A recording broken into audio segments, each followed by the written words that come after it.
This is the new Acura NSX. Not quite, right? But it is the 2015 Acura RLX.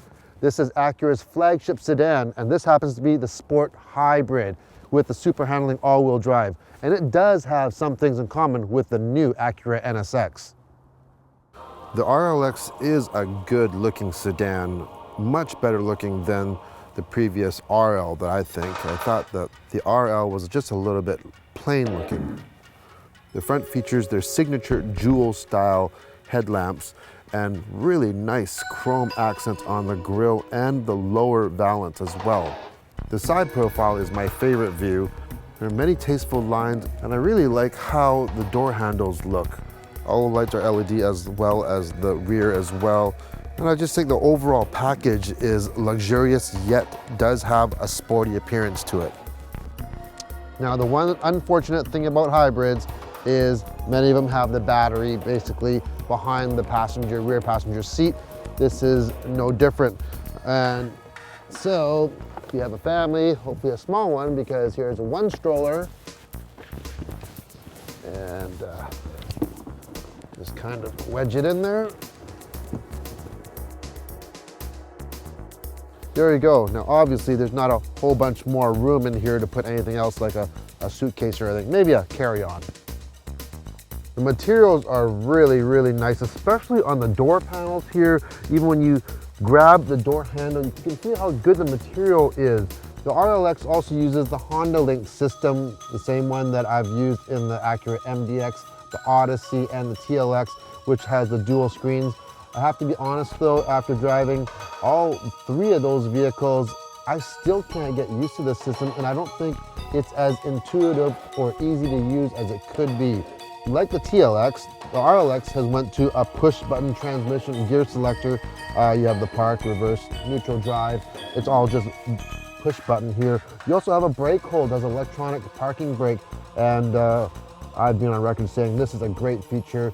You just apply it, you turn it on, and when you come to stops or stop lights, stop signs, you can take your foot right off the brake, and the e-brake actually holds you until you put the gas on.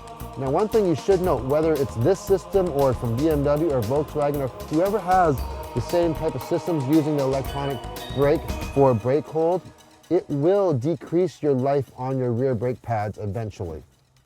Of course, since this is the top of the line model, it has all the bells and whistles. We have heated and cool seats. The heat's on right now, thank goodness. It's a very cold day here. It has a heated steering wheel. Oh, love that. Same as the TLX, it has a dial for the volume, which I love. The dial, you actually dial it up or down, and you can go left or right to change stations on the dial. This car also comes with a high-end Krell stereo system.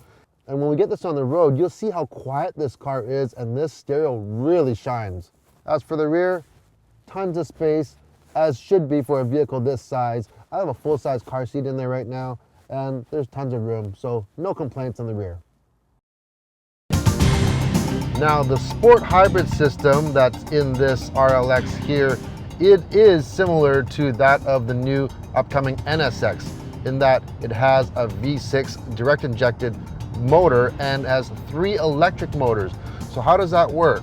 Well, you have one electric motor that drives the front wheels, and it's connected directly to a 7-speed dual clutch automatic transmission, and you have 2 other electric motors driving the rear wheels. So when you're first starting off from a stop, if you're not mashing it right to the floor, the power comes from the rear wheels driving you forward, getting you up and going. All that grunt work is handled by the electric motors, and then the gas motor takes over. So you get all that great torque from electric motors. Now, here's where it gets interesting, is that since it is all-wheel drive, super handling all-wheel drive, but there is no drive shaft, and since the electric motors drive the rear wheels for the all-wheel drive, the benefit is that you don't have to rely on the main engine for the torque to drive the rear wheels. The rear wheels are electric, so you have maximum torque even at low speeds, giving you even better handling. I love how this hybrid drives. First of all, like I mentioned, that 7-speed dual clutch transmission. It's not a conventional CVT transmission that you normally find in a hybrid vehicle. One very unique aspect of the SH all-wheel drive in this hybrid system, let's say for instance you're turning left. Well, the right rear wheel will get more power driving you around the corner, but at the same time, the left rear, instead of using a type of a brake system to slow that wheel down, the wheel will actually go into reverse polarity, and it actually slows it down and regenerates power at the same time.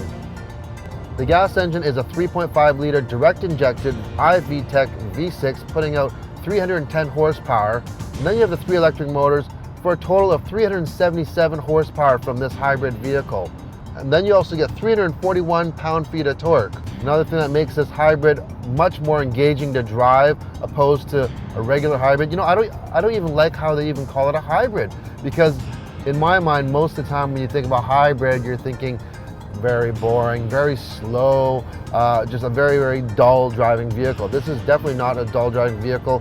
I really like how the future of these hybrids are looking.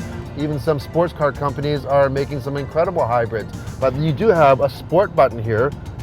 Activate the sport button and immediately much better throttle response. Wow. You get the paddle shifters that give you really, really crisp shifts with a dual clutch transmission. Very, very responsive. And you have automatic rev matching as well, as you can hear in the background. Amazing.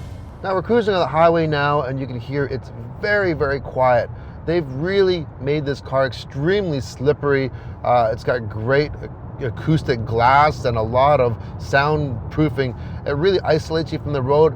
Meanwhile, the car is telling you what it's actually doing just from all the displays that you have here. You can actually see what wheels are being driven and so on and so forth. It's quite amazing. The 10-spoke wheels have even been specially designed to be low noise wheels, and they claim to knock off 9 decibels of noise throughout the whole spectrum. So what is the Acura without lots of technology? This is the flagship Acura, and it has a ton of tech. As we mentioned before, you have the heads-up display, you have lane keeping assist, which is on right now. As you can see, I'm not even touching the steering wheel, and it's steering for me. Now I have to put my hand on the steering wheel every 15 seconds or so. If you want to see more on this type of feature, I have a full feature on this on the Acura TLX, so just click right here and you can see that feature. One thing to note, the lane keeping assist system does not work in the city, it only works on the highways. Now I don't know why that is. It would be nice to be able to use that system all the time, so I think it must use the navigation system and know when you're on a highway or a freeway, and that's the only time that it actually engages. But it's very, very easy to use. There's a ton of other safety features. I'm not going to get into every single one. I think this is kind of neat. They've implemented a reactive gas or accelerator pedal. What does that mean? It means that it has some sort of a servo or actuator connected to the pedal. And if it senses, let's say for instance, you're doing a sharp turn in a parking lot, or it senses some wheel slip with ice and stuff, it makes it harder to press the pedal down. It's actually a very good idea. And if you don't want to have it on, you can actually turn it off, or you can adjust at what level it intervenes. Okay, so now we're doing right now, I just want to show you, first of all, how quiet it is, but we are doing 60 kilometers an hour, and we are in full electric mode right now. So we are not burning any fuel, and we're driving it as an electric car practically. So let's just go back onto the freeway here. I mentioned when you start off under moderate to light power, it uses the rear wheels. Now, if you need to really go like this,